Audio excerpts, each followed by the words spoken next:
Come and dream with me.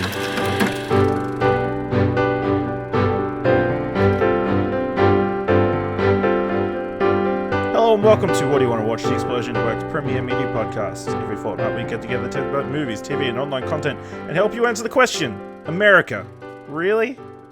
I'm your host, Ashley Hobley. Joining me this episode, Dylan Blight. Is that a real question or it's really? It's more of a really statement. With a question mark? Yeah.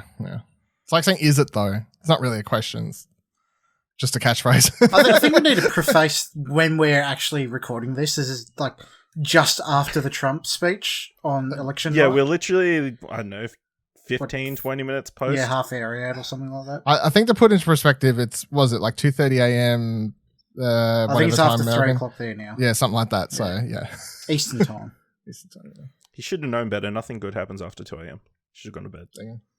Also, I just want to go to work. Also joining us, Nicholas Pryor. I'm also actually Hobley, your host. Seen more lies, just like a certain orange guy. I am a bit orange in this light, actually. Yeah. It is an interesting question. How have you been keeping up with the American election? Like, what have you been watching or whatever? ABC on YouTube. Yeah. And scrolling through Doom Twitter. Yeah, very similar for me. I mean, prior to the election, the voices of reason with me were Trevor Noah, Stephen Colbert, and Seth Meyers. I was following their monologues every day. That's that MSM. You just can't trust them. Yeah, that's true. What about you, Dylan?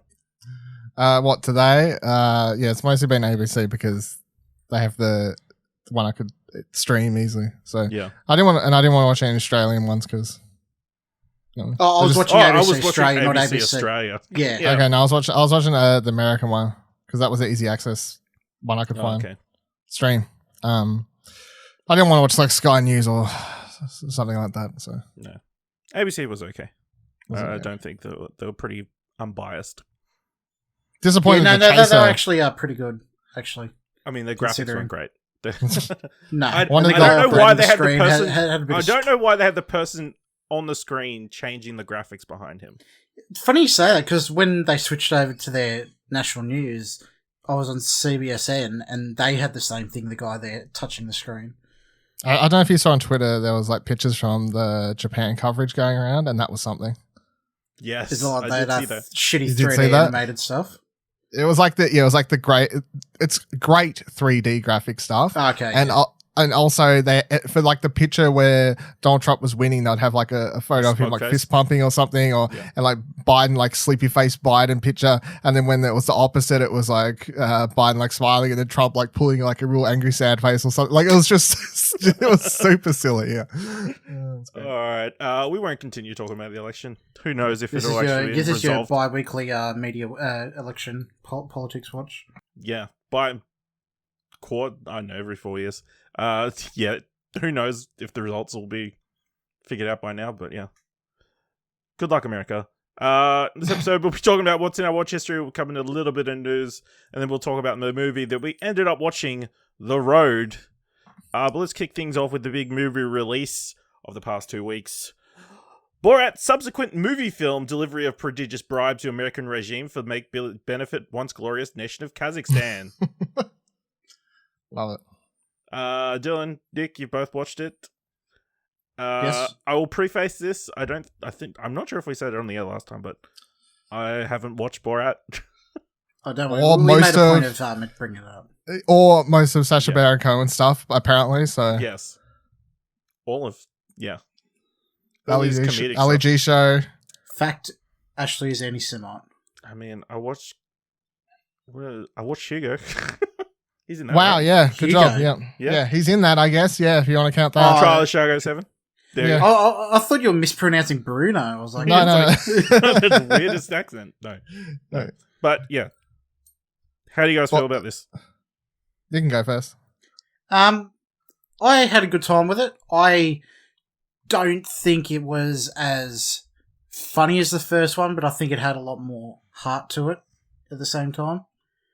I think I gave it a 7 out of 10 on Trakt. But yeah, I think it's worth watching, especially if you watch the first one.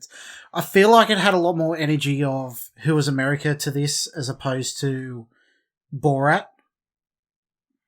I don't know how you feel about it, Dylan. Yeah, like it has. Well, I rewatched Borat the night before, so I definitely have like a good comparison point. I think this is a better movie simply because it has something meaningful to actually say and an actual rather heartwarming story. It's kind of ridiculous to say that Borat 2 has one of the most heartwarming stories of movies of 2020, but actually it just made me think it does a better point of telling the same story that Jane Silent Bob reboot does, but better. Yeah, much better. Yeah, it's weird. It's weird how that come together. But and like without delving into spoilers, in case people want to watch it, that all kind of comes down to the girl who plays what's her name, Maria Bakalova. Yeah, Bakalova? she's Bulgarian, I think. Who plays Borat's daughter in the movie. She is an absolute standout for many reasons. Not only being able to like do the outrageous like stunts or whatever you want to call them in front of unbeknowing people, but also see the thing I think with this movie, and I couldn't stop thinking about it like 24 hours after watching it, is you would think everything was crafted in a script, but the fact that there's a key point in this movie where a random stranger says something to the woman playing his daughter, and then because it is so like heartwarming and like a show of human compassion, then they completely pivot the movie to go in a sort of different direction and have it sort of be a female empowerment story from that point on. And if you're just looking outside the box, you could like, it just feels like it's all sort of was meant to happen. But no, they you know, like that scene happened, and then they managed to turn the rest of the movie on its head, let alone the fact that they were filming it like January, early February or whatever they started filming it. COVID happens, COVID shutdowns happen, and then that's written into the movie like it was always supposed to be part of the plot as well. Like I think it's like masterful how well they tell the story between the pranks in this one, especially because I watched the first one beforehand, and Borat still holds up as a pretty funny movie. Some of the jokes aren't as funny now, whatever. But like that movie is just more of like typical Ali G show. Like it's just a road trip where he's doing pranks along the way, and Borat 2 has a completely different feel. And I think that a lot of that comes down to, again, like Sasha's said many times that like he doesn't really like doing this stuff anymore. And he, like he said, he came out of retirement to do Who Was American, this more as like a way to cope with just what's happening in America. And it's his way of his art form, I guess, prank stuff to do this as, to get like his sort of anger out there and do it in a sort of way that people can laugh at or whatever. But this time actually having a meaningful direction with the story and whatever else. Yeah. Like I actually think this is one of the best. I mean, there's not many movies that come out this year, to be fair, but definitely it's going to be weird when we approach like the Academy Awards or whatever, because like I could actually see this getting nominated for like several different things. It's weird. Yeah. So it kind of sounds like maybe the first one was of its time, and this one is more of its current time. That's more than anything. Yeah, like this movie was made to come out just prior to the election, and it was probably like it's best watched within the bubble of 2020, especially like with like again, a lot of the plot revolves around like COVID and Trump and the current like political air happening around the world. But like I think without all that, it's still like if you was to watch this a couple of years from now, if everything's got better by then, who knows by the time this is out on Friday, like what direction we're heading in. But I mean, best case scenario, if everything starts going an uphill, like you could still watch this and laugh at like the jokes and like. I think whatever. Ashley brings up a good point that pretty much all of Sacha Baron Cohen's stuff needs to be watched with the context in mind of when it was made. Oh. I think the other thing I saw someone on Twitter point out that I would agree with is, so like here's a slight spoiler for something that happens in the movie. At one stage he walks into a Trump rally, like hotel or whatever, the Republican rally or whatever it is, and he walks in wearing like a KKK uniform and no one blinks an eye. And I saw someone on Twitter point out that if he had done that back when he was making the first Borat movie, people probably would have spear tackled him and kicked him out. But the fact that he gets away with kind of more outrageous stuff, but it's just not as outrageous now, is more a testament of how sort of we're used to more outrageous things happening because it is happening on mainstream TV, from the president saying them down to his, you know what I mean? Like, it's not as shocking when you have Trump. We've had 4 years of Trump and what all of that, you know? So, yeah, I think that's a point that stands. Yeah. So as someone who hasn't watched the first one, would I be able to watch this one? Yeah, you don't need to know. The only thing you need to know to going is that his cousin is offered to his wife. No. No, there's barely like connecting jokes. It's mainly like the setup of the movie is that he got put into a prison after following the first film because it made Kazakhstan into a laughing stock. And like the setup for this movie is he's supposed to go on this road trip to give a present to Trump or Pence to get his country back in good standings with the rest of the world, not be a laughing stock anymore. Okay. But other than that, there's not really many, if any, callbacks, I think, to everything else that's happened. Okay. So I checked out the new film from Miranda July, Kajillionaire, a small indie film starring Evan Rachel Wood, Gina Rodriguez, Richard Jenkins, and Deborah Winger. So it follows this family who are like con artists, kind of like but no cool con artists who do like pull off big heists and that kind of thing. It's like grifters who like cool steal mail, not like President of the United States con artist. Yeah, not that kind of. Not like like that. No, like stealing mail and like finding watches. So like the President of the United States.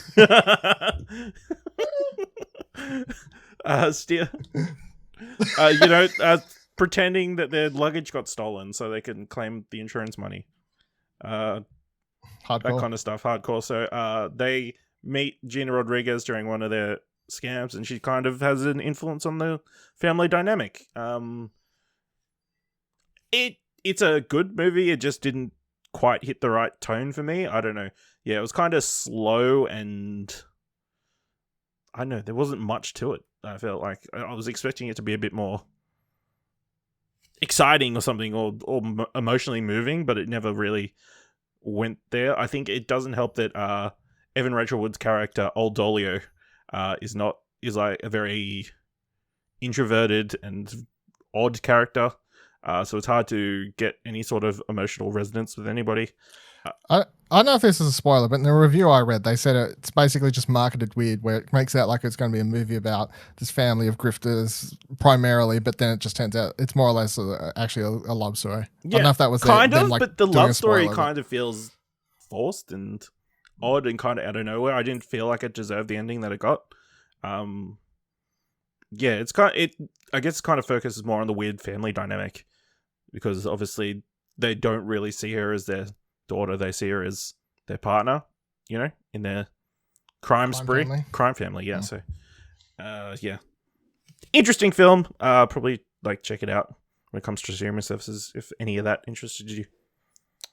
Alright. Dylan, you checked out the first Creepshow animated special. Yes. So Creepshow animated special.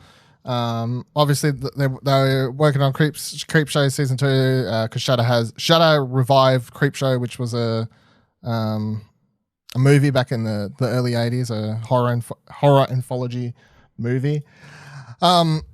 It's pretty good. Like, it's only 50-ish minutes. They pick a Stephen King story. I can't remember the official story names off the top of my head, but the Stephen King story, the one that starts it, is voiced by the main character's Kiefer Sutherland voices him, and it's about this surgeon who has crash landed on this island, and I think it's just called the Survivalist or something, and it's basically just about how far will a guy go to survive on this island, and the story starts with him monologuing in his head over his fucked up ankle, and then the story literally starts with him sawing off his ankle, and then it kind of rewinds time from there, and it gets pretty grueling. It's pretty fucked up. I think one of the benefits of them doing it as an animated special instead of live action, like the actual Creepshow series, is that they can kind of hang on these close-ups of more of the bloody stuff and not have it be too much of an issue, I guess. Like, not to say that Creepshow is like a PG thing, but I just feel like they can get away with some more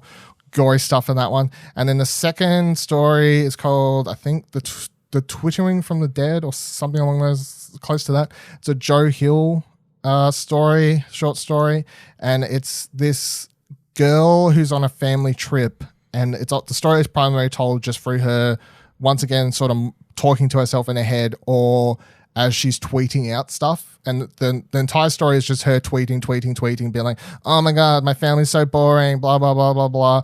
And then they end up at this circus, and what looks like potentially a circus that seems to be having awfully realistic looking zombies may or may not actually be zombies. And then the story is basically taking the concept of, well, what would happen if you were actually live tweeting your death, but you didn't know about it, like the lead up to your death kind of thing. So that's where that one heads. That was pretty fun.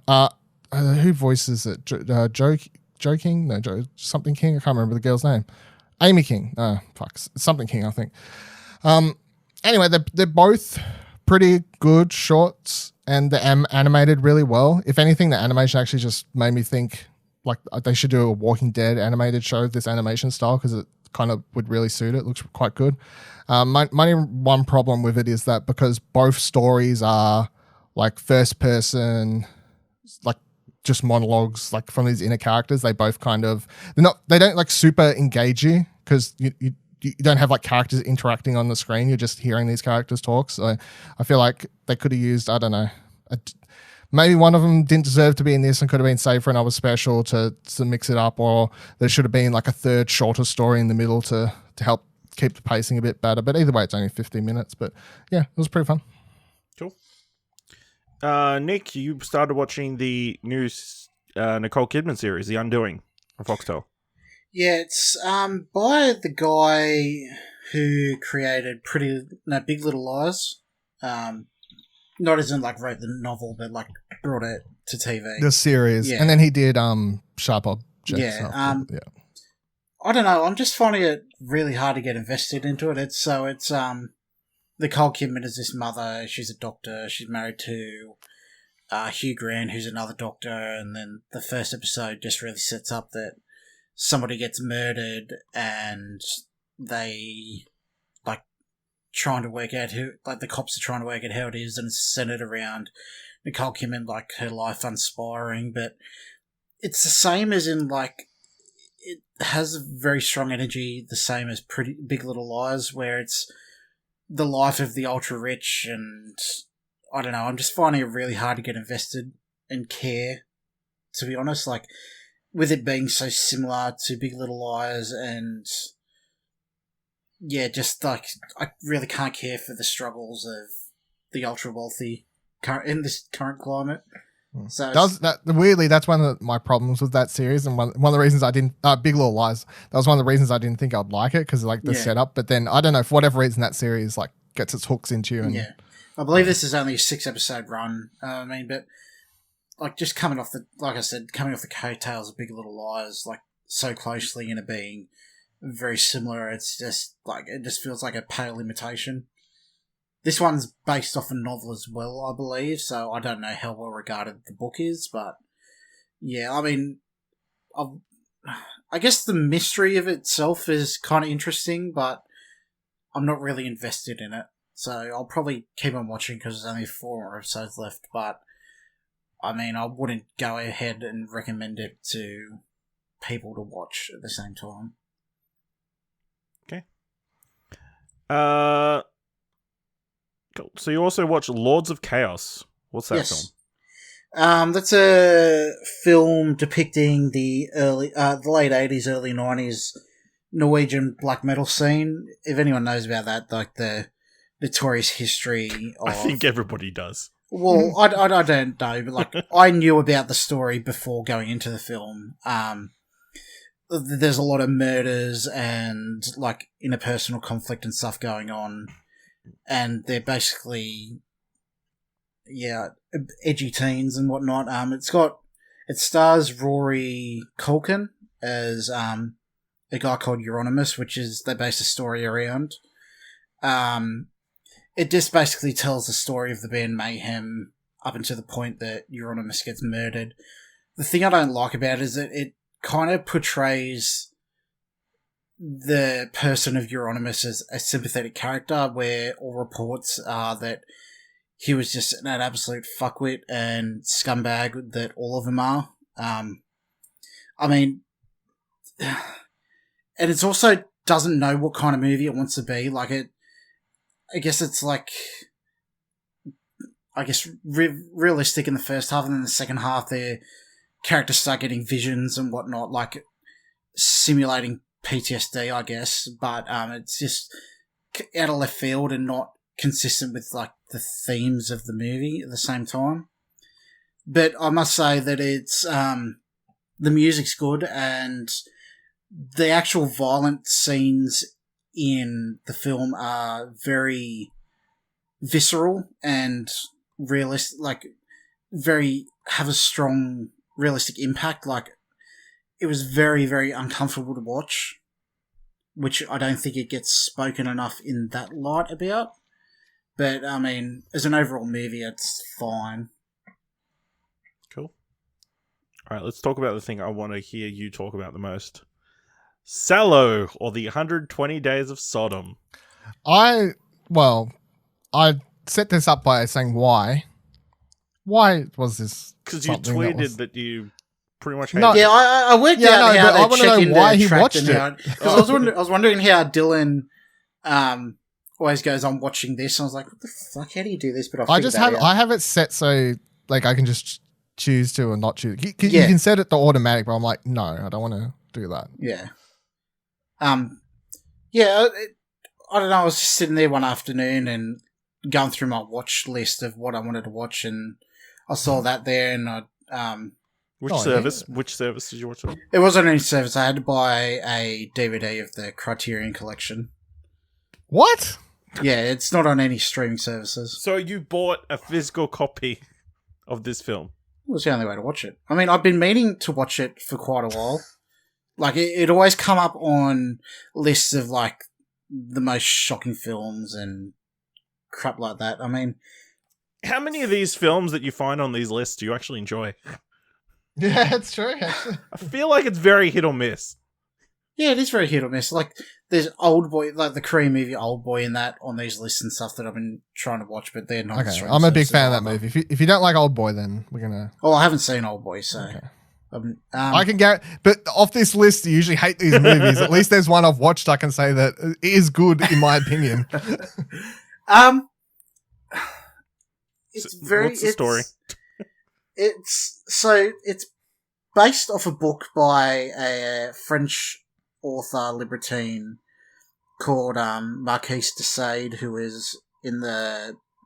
what is it? Storm... You got thrown in prison. Like, this is back in the French Revolution times, and it's based off that novel, but it's also taken forward as a contemporary thing as well. So it's set in Italy. It's about 4 fascists who kidnap 8 teenage boys and 8 teenage girls and just lock them away for 120 days and just submit them to mental, physical, sexual abuse. I would not recommend this movie to anybody to watch, but at the same time, it is not. There's only really one part of the movie that I couldn't watch physically. Like, I had to turn away because it was making me sick. But a lot of the violence in that is very tame to modern standards. It's like you can tell it's very fake and whatnot, but it gets across the message. Like, it's telling, I guess, what the same way like The Handmaid's Tale is, in a way that it's just showing what it can come to, and when, I guess, fascism thrives. Like, it's a microcosm of the power that people in that kind of power structures have over, like, just innocent people just trying to live, like just what they can be subjected to. And I think it's it's definitely played up. It has a lot of impact in getting that message across, which I think is very effective, but at the same time, it's definitely not a movie you'd want to watch to have a good time in the same. It's very, I guess, in a way, artful, where art is meant to challenge you and your views and whatnot in that sense. It's also shot very, very well at the same time. But yeah, it's really hard to critique, I find, anyway. What a weird standout. I'm looking through IMDb as you're talking. Weird standout I see looking at the involvement of this is Ennio Morricone did the music for it. Yeah. Which is... I guess the same token too, because a lot of really over-the-top horror and gore movies came from Italy in that era as well. Yeah. Where this one was over the top, where not long after the film came out, the director was murdered. He was run over by his own car like 3 or 4 times, so... Yeah, that just happens. Yeah, well, your own car. There's a lot of prevailing theories about why it happened, but one of the theories is because... It was in a skateboard ramp, that's why. No, one of the prevailing theories is because of this movie, but it's either here or there what you take away from that. But, yeah, it's very hard to, I guess, discuss. Well, thanks for making the effort to discuss it here on What Do You Want to Watch? Well, yeah. I mean, I can't say my life is any worse for watching it. I just read what one of the notorious scenes are, and yeah, I don't know about watching that. Yeah. All right. Dylan, you watched Hell House LLC. Yeah, this so I don't... This came across a list I was looking at called the... No, I don't remember where this came Shocking out. Actually, films but... you really don't want to watch. Yeah, something like that. No, it did pop up randomly somehow, and I watched the trailer for it. And the trailer was pretty shithouse, but I was in one of those weird moods where I'm actually... Because it's a like a found footage type film, right? Which these things are very hit or miss. Like I really like some, I really hate others, and I was like, fuck it. It was like already 12 o'clock, and I was like, fuck it. I'm going to put on like the first 10, 15 minutes. If I like it, I'll watch this tomorrow. And I actually got so into it that I ended up staying up finishing the entire movie. So I think that says something to the extent of it. I would rate this as one of the good found footage movies. The setup for this one is it's a group of friends who every Halloween they go like rent out a like an abandoned housing, like a rundown store or like a house or something, and they basically turn it into a horror house throughout Halloween. Like that's what they do to make money over the Halloween period. And of course, as all these movies usually are, there's some very slim excuse for why everyone's recording. It's like, look, he's documenting it because reasons. It's like, whatever. Don't question that stuff for these types of movies. And the way they build in the scares, especially like, so if clowns freak you out, which they do to me sometimes, like It clown, yes, freaky, but am I like typically scared by just the idea of clowns? No, but this movie made me scared of clowns again because what it has is they start building this fucking house, and they put in, you know, like a scary dolls and corners or whatever else, and then the jump scares or whatever you want to call it, like the mood sensing is literally like someone will walk around a corner and there'll be like a fucking freaky clown standing there, and they'll be talking like, hey man, yeah, haha, very funny, like, oh, you got the suit on, good job. Of course he'll like walk around the corner, and then the guy who he thought was in the suit's in the kitchen or something like that, and he's like, what the fuck, man, what are you doing that? And of course he runs back into the room, and the freaky fucking clown thing isn't there anymore, and then of course you get goosebumps and you're like, oh my god, what the fuck was that? And that's the majority of how the scares are in this. Like it's either like you walk around a corner and there's some freaky thing in there or whatever else. Like there's no shocking like blood and gore in this. It is a lot of just kind of things moving in the background or whatever else, which I really like for these types of movies. And had a cool ending. I've seen there's 2 sequels. And by all regards, everyone who really likes this movie says that the sequels are just pretty shithouse, so I'm quite content with just having watched this one. But yeah, if you do like some found footage stuff, like I like paranormal, I like the original Blair Witch, or even the Blair Witch, the one that came out a couple years ago, I quite like that one as well. So if you're into those, I would suggest watching Hell House LLC. It's quite good. Cool. I think I read somewhere that's getting a director's cut on Amazon or something. Yeah, it might just be in America, but yeah. Damn. Yeah. Or you might have seen... No, I think it said October 30th. I streamed it on Stan or somewhere, I think. I can't remember where I streamed it, but yeah, okay. Then, Nick, you watched Interview with the Vampire. Was that your first time watching that? It was. I've been meaning to watch that for a while. I was scrolling through Netflix this afternoon to take my mind off the shit that's going on. And I saw that there, and I was like, oh yeah, no better time to watch it, I guess.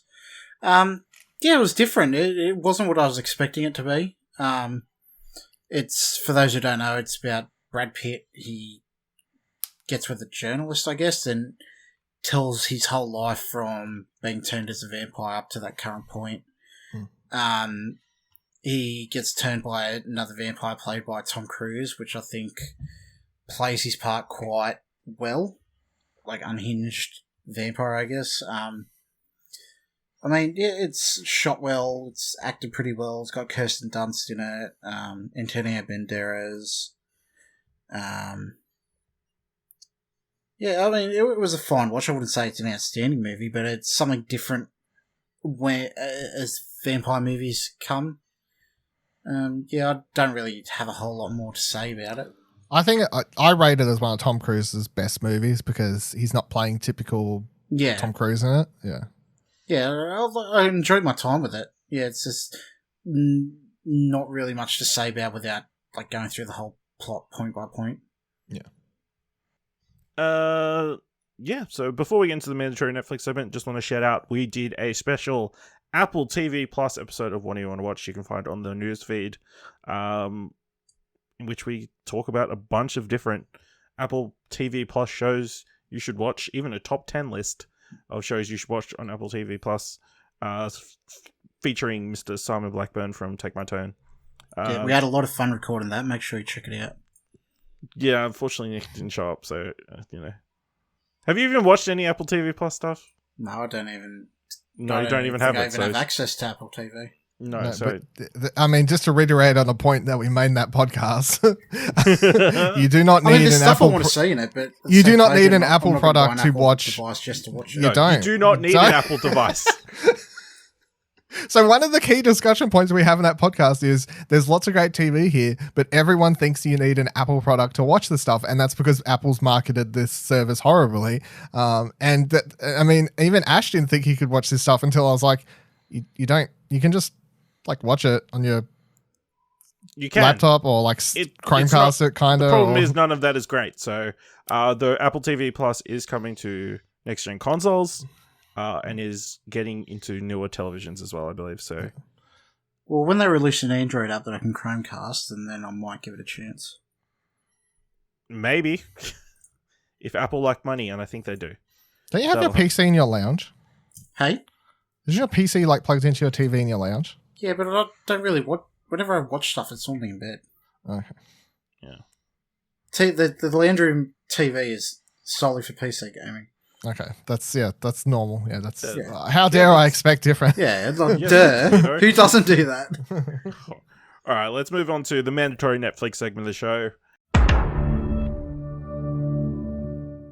So I checked out the new miniseries created by Scott Frank and Alan Scott. Scott Frank previously did the series Godless, and has been a writer on a bunch of different things, including Logan and Out of Sight and Minority Report. So this is The Queen's Gambit, the surprisingly very popular series on Netflix at the moment, starring Anya Taylor-Joy, who's pretty much the it girl of Hollywood at the moment, where she plays Beth Harmon, a orphaned chess prodigy, and follows her life from when she's 8, living in an orphanage, through to when she becomes a incredible chess player competing for US championships and that, but also struggling with a bunch of emotional issues and also drug and alcohol dependency during the 1950s to 1960s. This is probably one of the best things I've watched this year. It's not perfect. I mean, it's a bit, the pacing is a little bit off at times, and the story is a bit hit or miss. I don't know. I don't think it's going to work for everybody, but it does. It's a really interesting story. It probably is a bit male dominated, which I think is a given. Yeah. Given because of the thing, but yeah, it is a little bit odd. No, it feels a little bit odd that there's like Anna Taylor-Joy, and that's kind of it. Although Marielle Heller plays her adopted mother in the movie series, and she's really good in that as well. Isn't the point it's a male-dominated space that she's trying to... it's a male-dominated space she's trying to get into. But yeah, there's very few... She has very few other friends and that kind of thing. She's very much a loner to a certain degree. Yeah, really interesting. It makes chess interesting. And it kind of explains it. Chess was always interesting, Yeah. Excuse you. Shut your dirty whore mouth, Ashley. Checkmate, bitch. No, it shows it in a way that it will be engaging for the average viewer, I think. And yeah, it sort of explains the world and gets into the nitty-gritty and all the techniques and openings and all that kind of stuff. So I guess if you're a chess nerd, this is for you. Or Random question. I really want to check this out now because of how interesting you make the chess scenes sound. Like, what do they do? Do they do quick cuts and fucking... It turns into like Harry Potter like Shell in soccer, but for chess? Harry Potter and the Chamber of Secrets level chess. Like, they fucking kill each other. Random question, though. Did everyone else have a chess club in their high school, or is that just me? Yeah, just you. Okay. Not that I'm aware of, because I wasn't a fucking nerd.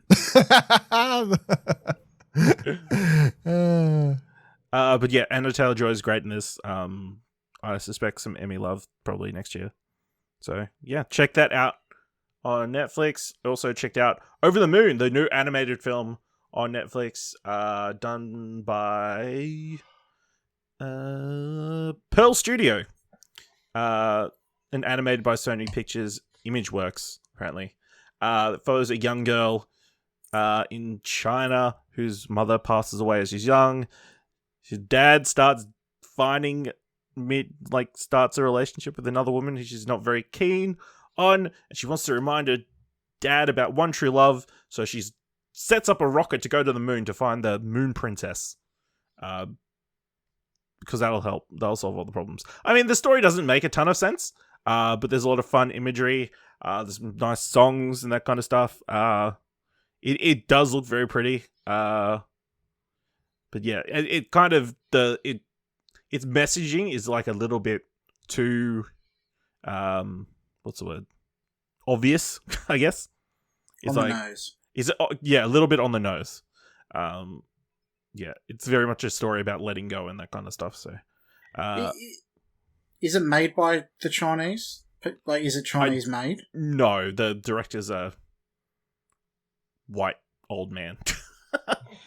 No, who worked on previous like Disney stuff. As a character animator on. It says character animator for Little Mermaid, Beauty and the Beast, Aladdin, Pocahontas, Tarzan, Tangled. So that kind of stuff, yeah. But yeah, very Asian cast. Kathy Ang as the young girl. Philippa Sue as the... Am I saying it right? The moon goddess, yeah. And Ken Jeong and John Cho. Bunch of other prominent Asian people. Sandra Oh. But yeah, it's a good time. I'm sure kids will love it, so... it's pretty enough to be considered probably for the Oscars this year. There's not many. There's so few options. But yeah, second year in a row, Netflix has a really solid animated film. Then I checked out Blood of Zeus, the new anime series. Anime in quotation marks because it's fine. It's like a Greek themed story. It's kind of hard to watch anything Greek themed after playing the video game Hades, because one, it's not as pretty as Hades. And not all thirst traps. Yeah, I know. It's a major problem. I didn't really love the animation in this, and the story didn't really engage me, so I kind of dropped off after about 4 episodes. But it seems to be getting some good positive reactions from other people, so maybe it'll be your cup of tea, listener. Then I just want to quickly mention I've started watching Star Trek Discovery Season 3. I guess it's up to Season 3 already? It's up to Season 3 already. And I guess I'll just put it here, spoilers for the first 2 seasons. At the end of Season 2, they get time travel 1,000 years in the future. So now they're in a timeline after the Federation existed. So Wasn't they're the in point a this future went without away? the Federation. Yeah. Wasn't the point of this show to be prior to everything else? Yeah, but then it's just staying in canon is so hard. You know? So yeah, they're in the far future trying to figure out what to do. Because it's just that single ship. Discovery in the future. So it went from a prequel to a sequel. Kind of.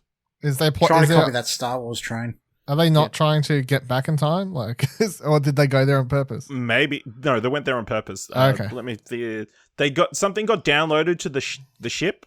Oh, the cloud. Some sort of some information about ball. everything that someone was going to keep chasing them until they found it, and if they found it, they were going to destroy all life across the galaxy.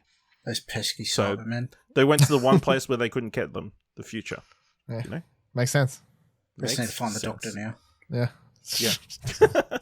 I know, I'm enjoying it. Just like, the first 2 episodes, they did the thing because they kind of got split up. So one character had like their own episode of what happens after they come out of the wormhole out of the time travel thing. And then the second episode is the full starship dealing with coming into the future. But then Half the the third casting episode... phase. Kind of, yeah. And then the third episode, they were all back together and trying to figure out what they're going to do. So Is it weird that this is airing on the same day that Mando comes out? it is a little bit, yeah. I guess shout out here, check out The Mandalorians, where we talk about The Mandalorian. It's good so far, after 1 episode. 1 episode, success. 1 for 1. Very nice. Very nice. Nick, you finished watching The Haunting of Bly Manor. What do you think? How's it compared to Hill House?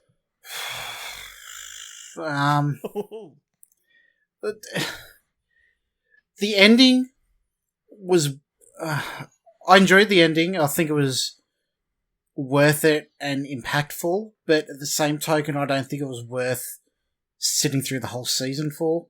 At the same time, it was a very slow burn. Like, we almost stopped watching it only when we got maybe halfway through it, really gripped our interest, but even then, like the last few episodes, it ends on the same cliffhanger on 2 episodes.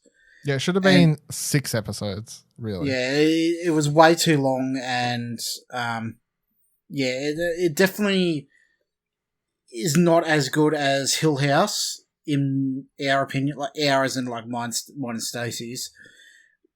But yeah, I mean... But don't you agree, like, it's not even... Like, they're not really even comparable in my mind. No, well, there's only the comparison because it's, I guess, marketed the same and it's by the same creator at the same time. Did you get what I mean? Like, when I was talking about it, saying that it's kind of mismarketed because it's not really even a proper horror series like the first one was. Like, it's really more like a romance more than anything else. Yeah. I guess it's a romance / drama in the guise of like in the shroud of horror, I guess. But even then, like, most of the horror wasn't particularly scary. Like horror at all. It's more like a love story of supernatural themes. Yeah, which is why I was comparing it to that Guillermo del Toro film Crimson Peak, which is a love story that has ghosts in it, but it's not meant to be scary. It's just like supernatural at the same time. Or The Lake House. Yeah, it's exactly the same fucking film. I've never seen it, but yeah, I mean, Mike Flanagan still has. I'll still watch anything he puts out, but at the same token, I definitely don't think it was one of the greatest things he's done. I think I would be less excited for Mike Flanagan's stuff if he was doing the exact same thing every time. Like, I think the fact that he can do your like typical horror movie, and then do more experimental stuff, or even more like like all the shock horror stuff involved in like cutting someone's wrists. You can find out what movie that's from. Yeah, what Gerald's Game. Yeah, Gerald's Game. Like he's kind of covered old grounds, and even like Doctor Sleep is literally like a fucking horror superhero movie. So I guess the biggest thing going against it is the title, The Haunting of. Like, it's sold as an anthology, I guess, series.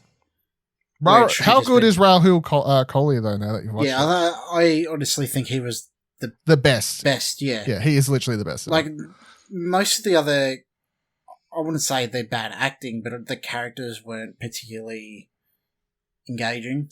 I think one is acted a certain way for a certain reason, Yeah. which becomes evident. Oh, later in yeah, the of series. course, yeah. Hannah or whatever, but yeah. Yeah. I found the main character, the actress, one of the weakest parts of it.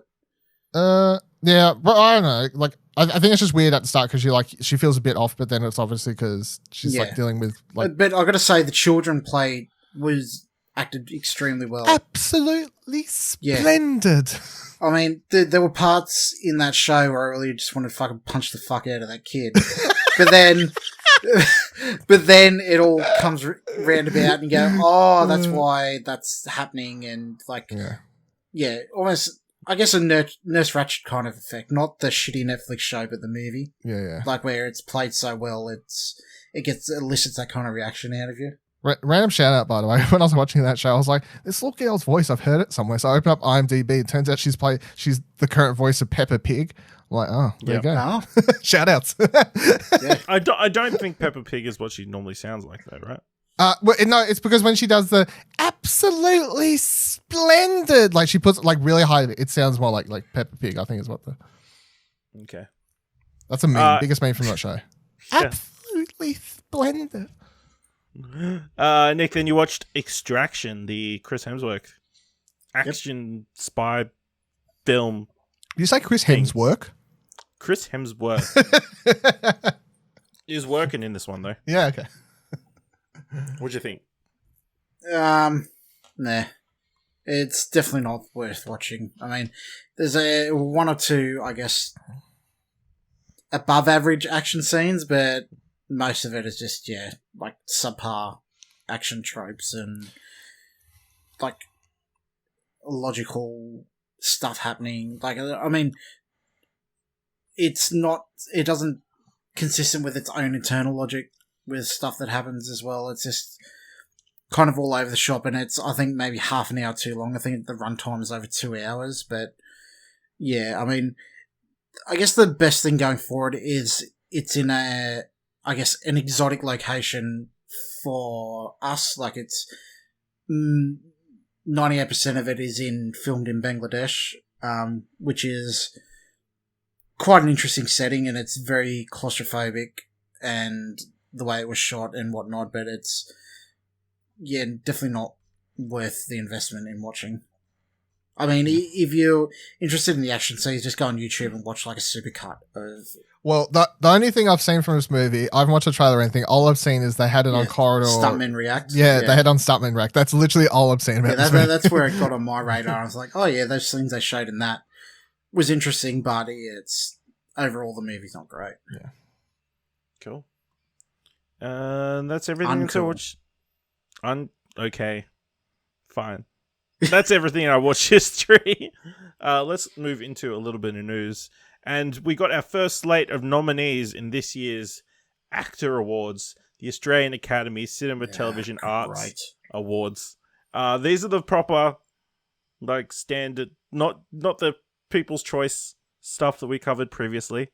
Oh, cool. This is a little bit more serious, so we'll go through the nominees. Okay, yeah. We'll go through the major, like, program categories. We won't go through all the acting nominees, but for the film and TV, and we'll see. We'll give our predictions so far out. I think to be eligible, you had to come out November last year through to November this year. So, yeah.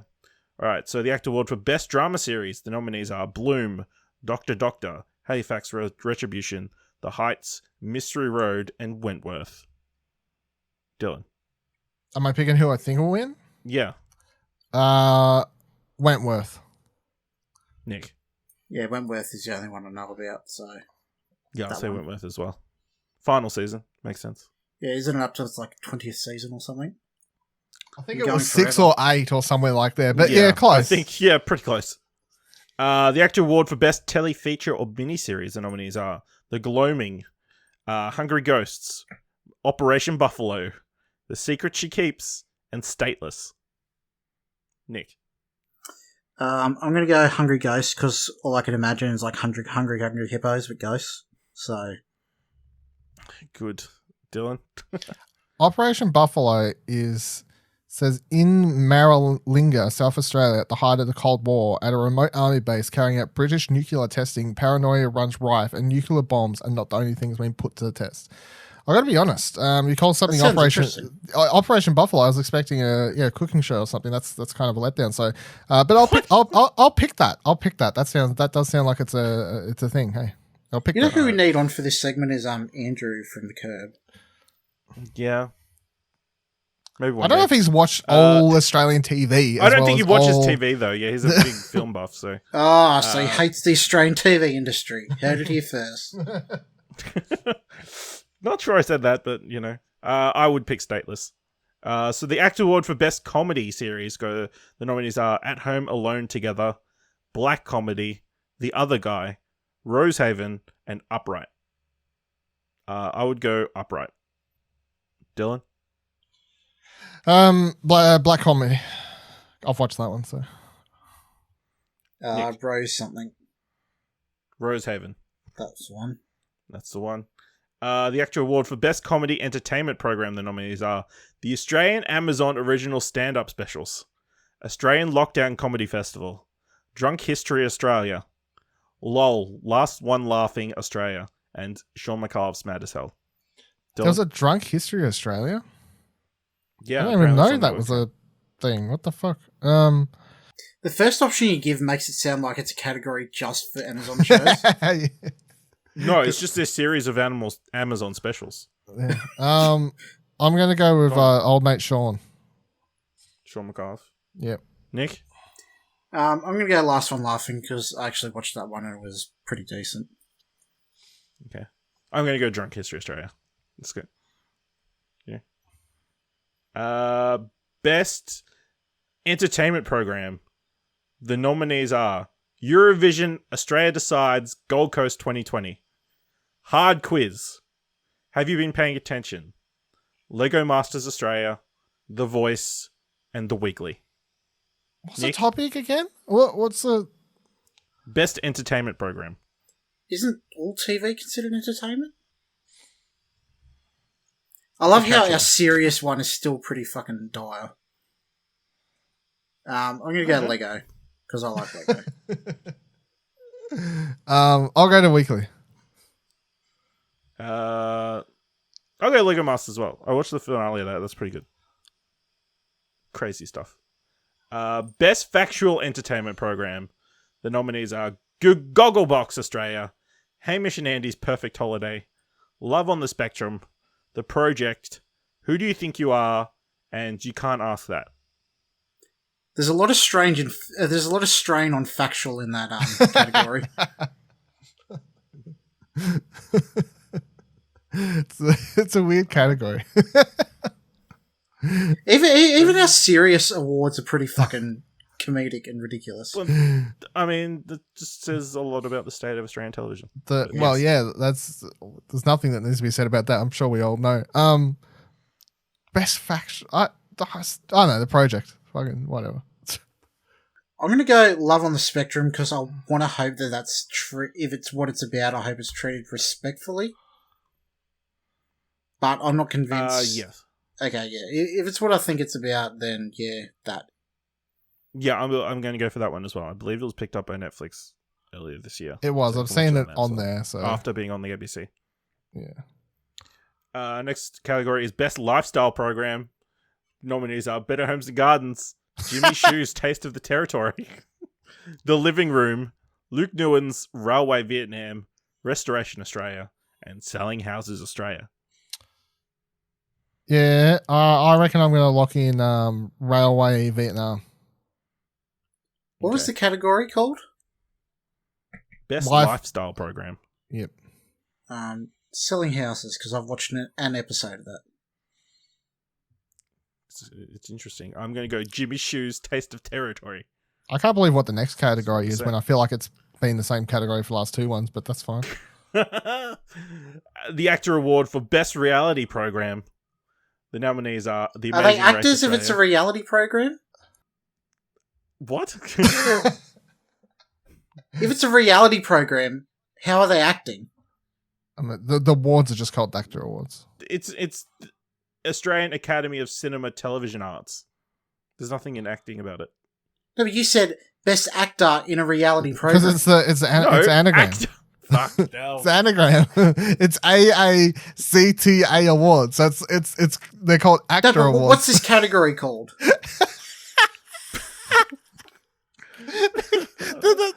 The nominees are The Amazing Race, Australian Survivor All Stars, The Block, I'm Celebrity, Get Me Out of Here, MasterChef Australia, and The Real Dirty Dancing. MasterChef. Nick, you're the expert in this category. The Real Dirty Dancing. I'll go Amazing Race. Something for Daddy. Best Children's Program. Dirty Dancing. Are You Tougher Than Your Ancestors? Bluey, First Day, The Investigators, Little Jane, Big Cuz, and the Mustangs FC. Bluey. And it's shocking that really the best show in this whole fucking list so far has been Bluey. Yeah, I'm biased. Bluey. Best Documentary. Brazen Hussies, Brock Over the Top, Looky Looky, Here Comes Cookie, Firestarter, The Story of Bangura, Slim and I, and Susie Q. Susie Q, because I've watched that and I reviewed it. Yeah. So read my review, explosionnetwork.com. I think I gave it a relatively high enough score, so I'm picking that. That's something we've got content for. So there you go. Yeah, I would go Firestarter. Nick? Suzy Q, because that's a good song. I have no idea about the TV show. What the fuck is Looky Looky Here Comes Cookie? That name, it's just a combination of words. Part comedy, part tale of survival and resistance, part poetry and dance. New film, Looky Looky Here Comes Cookie, canvasses Indigenous Australians' account and responses to Captain Cook's arrival. That is super serious with a fucking hilarious title. I mean, it's clearly to trick him to cuss. Okay. Yeah, freaking hell. Best documentary or factual program.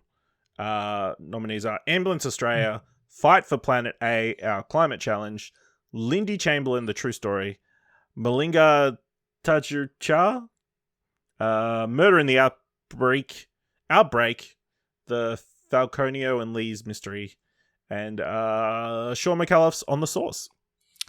Murder in the Outback. I'd say Fight for the Planet A. I'm going to say the one that Ashley couldn't pronounce.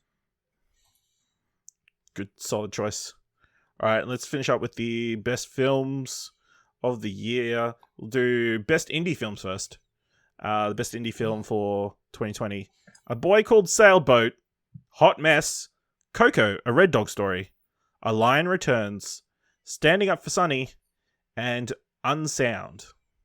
I'm going to go... Oh, no, right, get fucked. Hot Mess. Oh, well, Dylan took mine, so I'm going to go Standing Up for Sun. I will go Coco, A Red Dog Story. I don't know if the third film in a franchise can be called an indie movie, but okay. I mean, I don't think it matters how many there is. It's just the definition if it's an indie film. You're saying independent filmmakers can't make sequels? Yeah, that's fucking... Come on now. That's a fair point. I apologize. They've even got A Lion Returns here, which they don't even have Dev Patel come back. That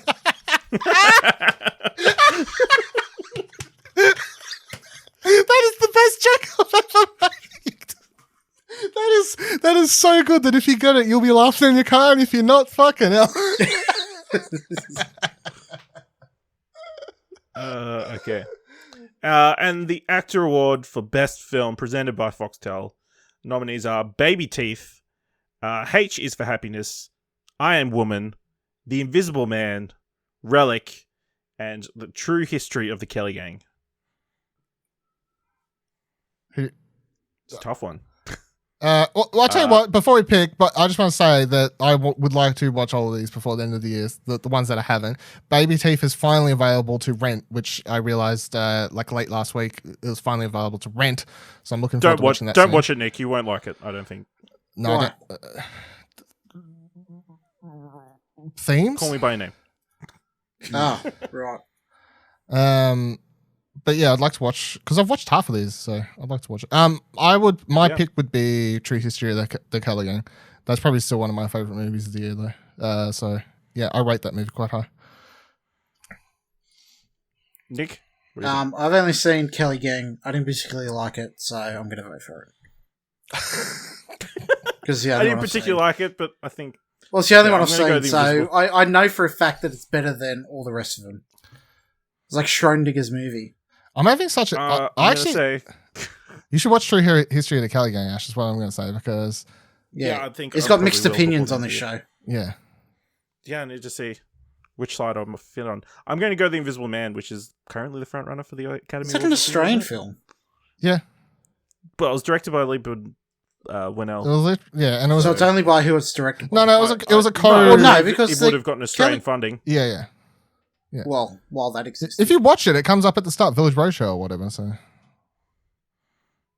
like, it's So it must maybe a shot partially here in Australia as well. That's. I think we're at the stage where Australian films, as long as it's like co-funded or co-produced, like it counts as Australian. I think it's like Famous People. It's like they're Australian whenever we claim them. Yeah. And then when we decide we're sick of them, they're Kiwis. Like Russell Crowe was Australian there, then he was New Zealand, now he's Australian again. Yeah. So Elizabeth Moss is Australian now? Have we claimed her? Sure. She was in Top of the Lake, right? That was Australian. Yes. Yeah. I believe Zac Efron is now Australian. I believe so, yeah. That I've seen the pictures. Yeah, he's Australian now. Yeah. I mean, if you can stay in Australia long enough to not get attacked by Can I just... So, I know we're not going through the rest, but I'm looking for them here. So I just want to shout out, Best Lead Actor, Sam Neill for Rams. Fucking go for gold, Like, imagine... I'm surprised Ram wasn't up. I'm kind of keen to check out Rams. I would like to watch doing it, pretty but reasonably well. He's also a Kiwi, so... Yeah, well, I don't know if we're claiming him at the moment. I believe he flips back and forth. I think we claim he was Australian, but he says he's a Kiwi, so... No, he says that he's a Kiwi when he's being press in New Zealand, so... Yeah. Or when he's in a cycle. It's like when a concert comes to your city and go, "This is the best city we've been in." Yeah. Logan is the best city we've been in. No, nobody says that. Fucking Baby Teeth is literally nominated for nearly every award here. It got the most nominations with 12. So. And True History of Kelly Gang is like would be pretty close. I feel like pretty close. Shout outs also to Little Monsters has got the one nominee for best screenplay, but that's all it's got. Lupita's nominated for best actress. Yeah, okay. I would say this is this segment. Like obviously none of us watch enough Australian TV to really have a say, but looking at the film nominees, I feel like if you're like, oh, there's no Australian movies, like there's not enough, but there's a couple. Like there's I mean, in a rough year where a lot of films come out, there's a fair number of Australian films. Yeah, exactly. I think I read like 21 got nominations, so there's a lot out there. Yeah. Moving on to other news story, and also kind of another part of our ongoing segment, Cinema Death Watch. Wow. Apparently, No Time to Die got shopped out to a bunch of other streaming services before it was eventually delayed to April. I believe the final time that a James Bond movie got delayed, that's what did Sean Connery in. Oh, jeez. Rip. But no, according to multiple insiders at rival studios and companies, MGM put the sale to cursory discussions in late September, seeking a payout of roughly $600 million for distribution rights. Unfortunately, no streaming service took on the hefty price tag because of a tricky licensing issues with the James Bond franchise. But, I mean, it does set an interesting precedent, kind of. Could we see some of these blockbuster films come straight to a streaming service? Should a streaming service pay $600 million for any film? No. Not when they're producing arguably as good content on their own. I think the only movie that you could ship around upcoming to someone that would be worth potentially that much would actually be like Black Widow. But that's out of the question because it's just Disney has their own service, so it's like whatever. It doesn't. Yeah, it's a kind of a catch-22. Like, the only ones that be worth that much are Disney movies, but Disney has their own stream. Exactly, so they can't sell it. I guess where Disney Plus isn't available, maybe. But even then, I doubt they'd want to get into contracts when they're planning to go into launch those markets stuff at some there. point in the future. Yeah, because I don't think any other movie's worth that much. So. Yeah. I mean, the only one I could have seen do this was probably Apple. Like, pay that much money to get a big No, they got to save money on film. that Epic lawsuit. Yeah, I don't think they're concerned about that. But to get people in to the service, obviously they're the smallest out of all the potential streaming services. And everyone else is doing reasonably well. I think both Amazon and Netflix, I think, have done... Their numbers have gone up during the pandemic, so I don't think bringing in one film is going to bring in a bunch of new subscribers. No. Do you have that Just Watch article I wrote? Yeah.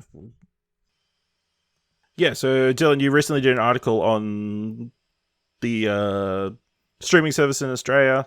So apparently Foxtel has a rather steep decline in...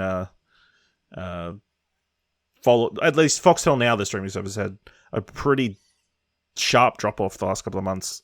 Even before Binge was introduced, which I think is quite interesting. But I think a lot of those people switched to Binge, potentially. Like, if maybe. They kind of knew it was coming, yeah. Same market or same consumers. The ones that stood out to me the most was like seeing Netflix own the majority market, okay. Seeing them hold steady, okay, cool. I think Stan was a lot higher than I actually thought it would be, to be honest. And then also seeing Prime shoot up so much. But I think that if you look at where it shot up over the last couple of months, I think that's literally just The Boys and then people saying subscribe for like Borat. Like if I had to pick, I think sometimes the simplest answer is the best one. And I feel like it's just The Boys, Borat, I'm subscribed, Amazon, off you go. But yeah. It's interesting. Yeah. Also, I think the low number of Disney Plus was also kind of shocking. How low? Because I expected that to be much higher. Yeah. See, it's percent. The chart is percentage of market share. It's less than 15% of total market share. So, interestingly, slow, steady drop as it goes along. Yeah. Whether that's people steadily dropping off or it's just they're staying the same and just the market's obviously growing. We'd be interested to see a follow-up at the end of the year to see if Disney shoots back up over November, December with The Mandalorian and then drops back on off after or something. Yeah. So I guess just to quickly go over percentage shares in the market for quarter 3 here in Australia. Netflix top with 32%. Prime Video second with 23%. Stan third place with 16%. Disney Plus with 10%, Binge with 8%, Foxtel Now with 5%, and other streaming services make up the other 6%. So, clearly, Netflix and Prime Video dominating the market, really. Unsurprisingly. Is Foxtel Now the one you get with your Foxtel subscription, or is it one that you purposely signed up to stream? It's the one you purposely That would be the one you purposely stream. Yeah. Okay. Yeah, I doubt this would include the proper Foxtel package. No. Oh, yeah, Foxtel Go is the one with the package. Yeah, the one with the package. With the diminishing package. The diminishing package. So all the time they're announcing different new projects that they're coming up. There's not really much time to discuss them on this podcast. They're not quite big enough to flesh out. So we've got a special segment that I like to do called Would You Want to Invest? Of course, list a bunch of different projects that are being announced or in the works, and you let me know if you would want to fully invest, partially invest, or no. It's pretty much invest, fully invest, or not invest is how it tends to go. Depending on whatever factors you think, whether you like it, whether you think it'll do well, whether you think it will do financially well, but maybe not be the best critically, or you think it's terrible. So let's kick things off with Universe's Most Wanted, new film starring Dave Bautista, directed by Brad Payton, who has done Journey to The Mysterious Island and Cats and Dogs, The Revenge of Kitty Galore.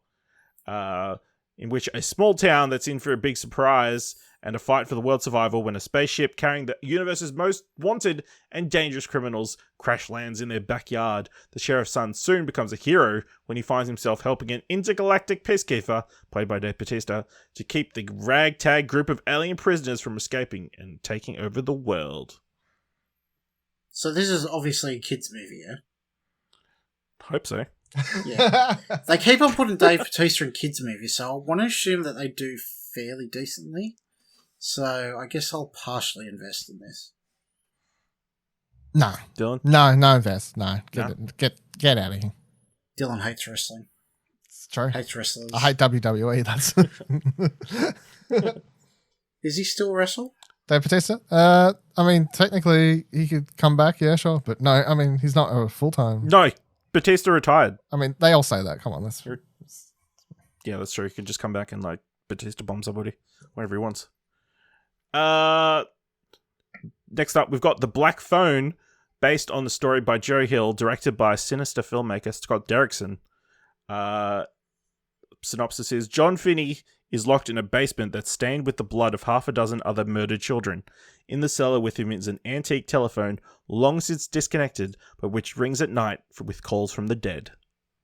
Joe Hill adaptations are very hit and miss, so... I don't know. I mean, so is his father's adaptations as well. If they can get Mike Flanagan on board, then yeah, I'll invest. No, it's Scott Derrickson and C. Robert Cargill writing the script. That's a no from me. You are the weakest film. Goodbye. All right. I had to turn this segment up. I downloaded a Family Feud buzzer, so I've got 3 different buzzers for my answers here. Jesus. Next up, we've got One Up, an underdog esports comedy that finds Ellen Page coaching a college team of misfit women gamers who team up to take down the team of chauvinist arsehole players on campus. Don't get me started on this. This is a horrible idea for many reasons that we can't even get to on this podcast today. So I don't know what you're talking about. No. You're going to fight the sexists. No.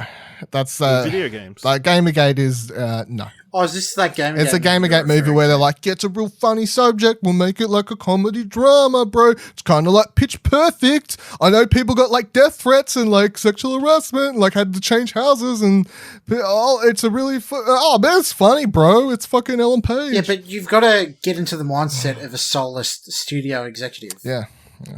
So if I was a soulless studio executive, I would invest. I mean, you're supposed to be the investor yourself. A Gambit kind of scandal. I don't know. And I don't think it's being played up completely as a comedy, so... Did you read the whole article where that's it? They were like, oh yeah, it's like in the vein of Pitch Perfect. It's like based on Gamergate. I'm like, fuck off. No. Perhaps. I agree to disagree. Directed by Kyle Newman, who did Fanboys. They're barely lethal. This movie's not getting made. I say this gets cancelled. I haven't seen one positive reaction to this. Other than yours. Okay. I like Ellen Page. Next up, we've got Rachel Bloom, the co-creator of Crazy Ex-Girlfriend, is writing a script for a currently untitled movie that tells the true life story about real-life best friends Meredith Sandberg and Winter Byington, who spent an entire summer following NSYNC on their last world tour before the band said, bye. Lance Bass is on to produce, apparently based on the true story in which the pair cruised around the country in an RV in order to catch all of NSYNC's concerts for that year's US tour. In fact, they won that RV when Sandberg made it onto The Price is Right. Believe it or not, making it onto the game show winning RV was part of their plan to make their epic concert road trip happen. Even more amazing is that after Sandberg and Byington garnered some attention on MTV, NSYNC actually gave them $5,000 to help the duo on their trip. Other fellow fans would even track down the RV to donate groceries and cash to their cause. I invest. Dylan? No. What if I told you who was going to play NSYNC? Is it NSYNC? I don't know. They don't say who's going to play NSYNC. So. I mean, what are they doing these days except for JT? Like, I mean, they could all use the work. Probably, but I don't think it'll work. They'll use that de-aging technology. They could use that de-aging technology. More likely, they'll just use stock footage of them performing at concerts and that kind of thing, and just never interact with them directly. Love that. So what do you think, Nick? No. No? Okay. New Apple TV Plus series starring Seth Rogen and Rose Byrne called Platonic.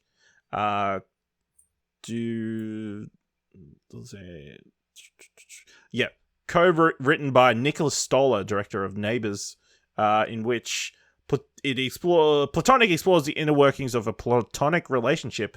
A pair of former best friends who met in their youth reconnect as adults and try to mend the rift that led to their falling out. As their friendship becomes more consuming, it destabilizes their lives and causes them to reevaluate their choices. Big invest on that one. Big invest. Totally about this. Love both Neighbours movies. All about this. I wouldn't invest in this purely because it's on a failing platform, so the return on investment isn't that great. Jeez. Failing platform, he says. Hey, you gotta be a fucking hard decision soulless studios. I'll tell you what, failing platform. Meanwhile, everyone is subscribing just to watch fucking Ted Lasso at the moment. So yes, watch Ted Lasso. Ash's new. No. I rewatched the final episode. It hits different after this today. Last one, Revolver, a comedy about a young woman trying to get very close to the Beatles after a plane carrying the Fab Four unexpectedly lands in her hometown of Anchorage, Alaska. Directed by Andrew Stanton, with a script by Stranger Things writer Kate Treffery, starring Ethan Hawke and Maya Hawke. Yeah, I'll just go invest on that one. That seems fun. Nick? I like Ethan Hawke, so I'll invest. Success. Yeah. All right, that's it for Would You Want to Invest? Let's get into the movie that we ended up watching this week. Nick, what did we end up watching? We ended up watching The Road. I told the boy, when you dream about bad things happening, it shows you're still fighting. It's when you start to dream about good things, you should start to worry. How many people do you think are still alive? In the world? Not very many. It is cold and growing colder as the world slowly dies. No animals have survived, and all the crops are long gone. I won't survive another winter here. We gotta keep moving. It's south to the coast. The roads are peopled by gangs looking for food. That boy looks hungry. You look at him again, I'll shoot you in the head. I don't think you killed a man in your life. They're gonna catch up with us.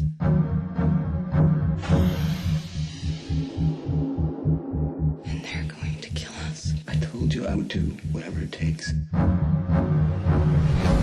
Like what? I'll kill anyone who touches you. Because that's my job. Yes, the 2009 film directed by John Hillcoat, starring Viggo Mortensen, Cody Smith-McPhee, and Charlize Theron. In a dangerous post-apocalyptic world, an ailing father defends his son as they slowly travel to the sea. Nick, this was your pick. It was. A long time in the works. Yep. Why'd you pick this one? I picked this one because way back when, before COVID times and everything, before this was due to come out. We were due to record this just before Last of Us 2 come out. I think it was in the lead up. Yeah. I think it was gonna tie in well with that. Maybe to its original release.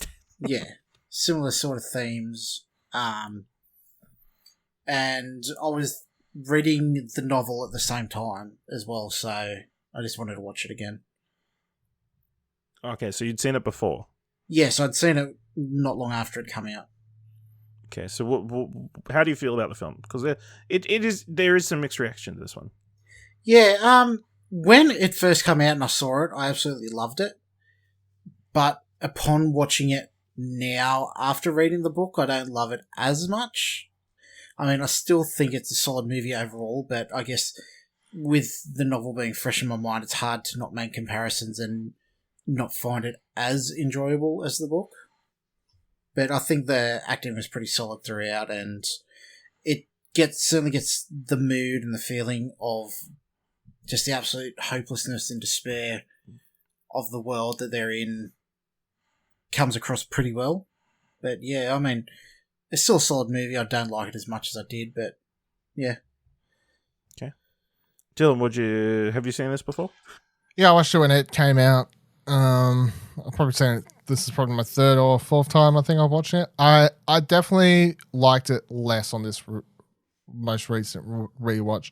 I don't know if that's because I've seen like similar stories done better now, or it's just something about it. I don't like. I just feel like by the time you get to the end of the movie, I don't really, and maybe this is part because I've watched it several times. I'm just like, I don't really get anything out of this. Like, I don't know, like, which is weird to say because I guess the theme is hopelessness to a degree.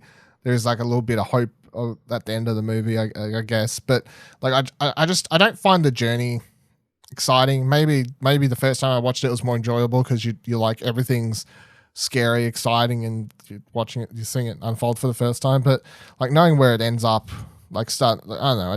I feel like this movie would be more interesting if it, I don't know, had taken a better stand on either having like a bigger cast of characters or like, I know, because if you want to compare it to something like A Quiet Place, right? A more recent sort of like apocalyptic movie that everyone loves, where it doesn't explain a lot, but it's kind of bleak to a degree or whatever. But I guess I enjoyed the core cast of that movie better, where I don't know, I can never really get into the father-son relationship of this either. Like I just don't buy it. I don't find it like cute. I don't find it like enjoyable to watch. I don't know if it's just something about the pair of Viggo Mortensen and Kobe Smith, and also just the fact he's always like "Papa" kind of annoys me to a degree. It just seems weird. I don't know. Like I think it's an okay movie on this rewatch. I was never a massive fan when it came out. Like if when it came out, I probably would have given it a 7. Nowadays, I'd give it a 6. So it's like whatever. Interesting. I liked it. I don't think it's like one of the best of this genre or anything. I think the most impressive thing to me is like the world, on like how they depict it, of a world that's an actual planet that's dying. Yeah. They never explain what happens. Never explain, but that differentiates it from all the other apocalyptic things where it's a nuclear holocaust or zombies are attacking everything. It makes it their situation even more dire. But yeah, it's more than anything. It's just a bunch of different vignettes of different encounters, things that happen more than anything else. One thing I took more, I guess, notice of this time I watched it is for not much happens. It happens very quickly at the same time. It's like they had the bunker scene near the end of the movie. Yeah, and like that's a 5-minute scene, probably. You know what I mean? Like, yeah. I guess it just, coming from the book, it just shows the highlights of that. Like it just moves too quick. It doesn't give you the time to build that relationship that they have with the father and son and the world they're living in, as well as the book does. It's like I haven't read the book, but it's like a lot of Cormac McCarthy's books are very hard to adapt. Famously, like a lot of them aren't as good as the book. The only one that sort of holds up is No Country. Yeah, No Country for Old Men. But like one of his magnum opuses is Blood Meridian, and that is over that, and like I don't think anybody's even attempted to try to adapt it, just because of the way he writes his stories. Pardon? So Ridley Scott attempted it. Tommy Lee Jones acquired the rights back in 1990s. James Franco was thinking about adapting it. Andrew Dominic was persuaded to adapt the novel. Let's see. To reveal Franco was negotiating with Rudin to write and direct. Who's Rudin? Like, a lot of his books are about emotion, and like the prose is very like it's so unique. Like, it's unlike anything else I've read. It's just I can't imagine the monumental task it would be to adapt a lot of his stuff well. Yeah. It's. I think it did The Road. It did an alright job, but I guess it doesn't hold up now that I've seen it. Without even having read the book, this is like one of those cases where I can say sometimes, like the book medium, the medium of reading a book, is simply better suited to telling same sort of certain types of stories, and like in a similar fashion. Like the reason, like people obviously compare The Road a lot to The Last of Us, the video game, and to a degree, I guess, like they're similar in that they're about two people traveling across a desolate space and like dealing with like raiders and all this sort of stuff. But they're not really cannibals. Like, there's cannibals, whatever. But again, like The Last of Us works because it's a video game and you have that time and you have a lot of the smaller character moments and you get attached to the characters, where like I'm kind of glad when they're adapting The Last of Us, it's not a movie, because I feel like The Last of Us turned into a movie would end up being similar to The Road, where you're rushed through certain things and you just don't get the time with the characters. And it's just probably wouldn't work as well. Interesting. I just want to hit on the ending, if we can. So, spoilers for The Road. Obviously, hold on, before we get into spoilers too. Like, it was a big thing at the time that Nick Cave had done the soundtrack to it, but that's right. After watching it, I guess it didn't really stand out to me. Like, I don't see what he himself brought to it. Have you watched The Proposition? Have I watched The Proposition?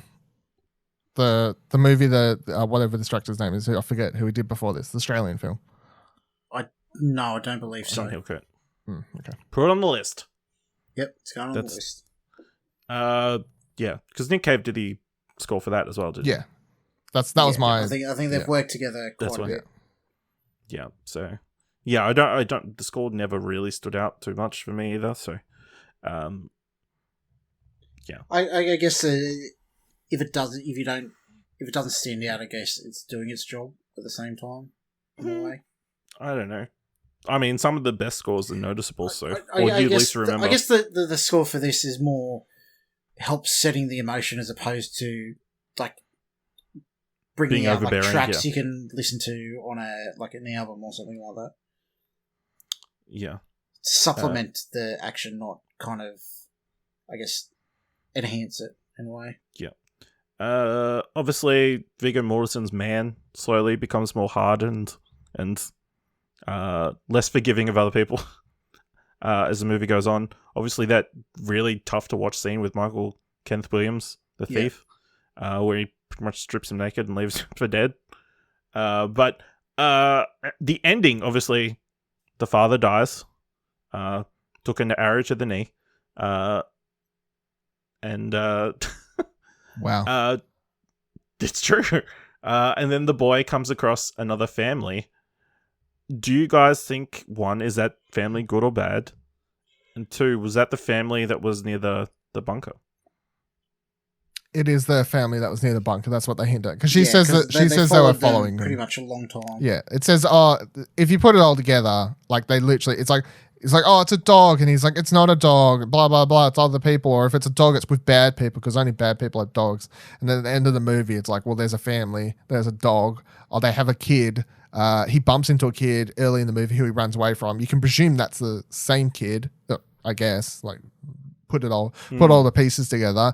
It kind of, like, in my mind, again, having not read the book, so I don't know if it's more explained in the book, but in my mind, I've always took the ending to just be they're actually quite good to the point that they could tell he was sick or something, and they were following along, ready to help the kid the second the father died. That's what I've always taken the ending as. Like, I've taken them as kind of the golden saviors of people coming in to save the day. Because there's other things that you can put at, like, I also think like the dog's important because it's like he asked about being cannibals. Like, not only are they not cannibals, but they're also not willing to kill and eat their own dog. Like, which I feel like or they're just really good at getting stuff. Well, I suppose if you want to get there, but you know what I mean. Like, I feel like there's lots of signs of like these are actually a good family. But that's how I've always taken the ending anyway.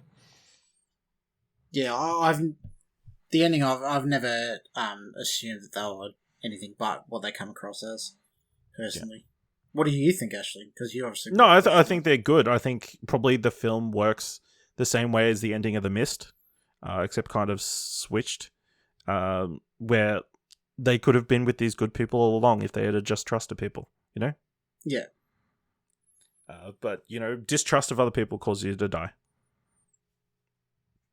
The same token, every person you met up until then has terrible. treated... Yes. Yeah. I mean, he had good reason. I mean, he literally gets an arrow fired in him from someone who's like, you were following us. It's one of the main conflicts like of the book where he's trying his best to protect the boy at all costs, regardless of everybody else out there, where the kid himself has more hope and humanity kind of thing. More trusting of people and whatnot. Yeah. Also, shout out to Charlize Theron. I don't think it's her best work, but an interesting performance. Yeah, barely even in it, yeah. Anyone's barely in this movie. A lot of big memorable, names in it for 2 minutes. Not a lot of impact. I find it very funny that one of the big names on the poster is Robert Duvall, who's in it for like 5 minutes. Yeah, so is Kenneth K. Williams and Guy Pearce at the end. So yeah, Guy Pearce, Gareth Dillahunt. Yeah. John Hurt. Was he? Yeah. Who was John Hurt? I don't know. I just saw him in the credits. I don't remember seeing John Hurt in the movie unless he was like... I think it might just be some guy called John Hurt rather than the actual John Hurt. It's the John Hurt. Oh, no, that's in The Proposition. Okay, there we go. Just moving on already. All right. That'll bring us to the end of this episode of What Do You Want to Watch. If you want to find us all on Twitter, you can go to explosionever.com/Twitter. You can go to, of course, to explosionever.com if you want to find our news, reviews, podcasts, articles, everything. It's there, including the special Apple TV Plus podcast. You can find it there. There might be even a special new podcast that we're possibly launching soon. What? You can find hints. Maybe there. Actually, I'm not sure that we have any links to the special thing on the website yet. But digging a hole. If you find the golden ticket on the website, maybe I'll buy you dinner. I'll go put a link somewhere in the site, and you just have to find it. And Ashley will give up his launch PS5 to you. No. You heard it here. It's binding. It's legally contraction. No. But you'll know in advance. Otherwise, you can just wait a couple of weeks. We'll probably announce something soon. If you want to help us out, leave us a review either on Apple Podcasts or on Podchaser, or let us know what you think on Twitter, or tell a friend about the podcast. Let them know. Don't worry about the road. Just play The Last of Us. Apparently. Yep, and let me know your opinion on Salo or 120 Days of Sodom. Yeah, if you sat through that film, let Nick know. All right, thank you very much for listening. Until next time, keep watching stuff, I guess. I want to hear the best headline I read. Republican David Andal, who died from COVID-19 in October, has been elected in the North Dakota House of Representatives. The top comment is, time to get the Ouija board out. I mean, if Mitch McConnell got re-elected, he looks like a zombie. He's about, yeah.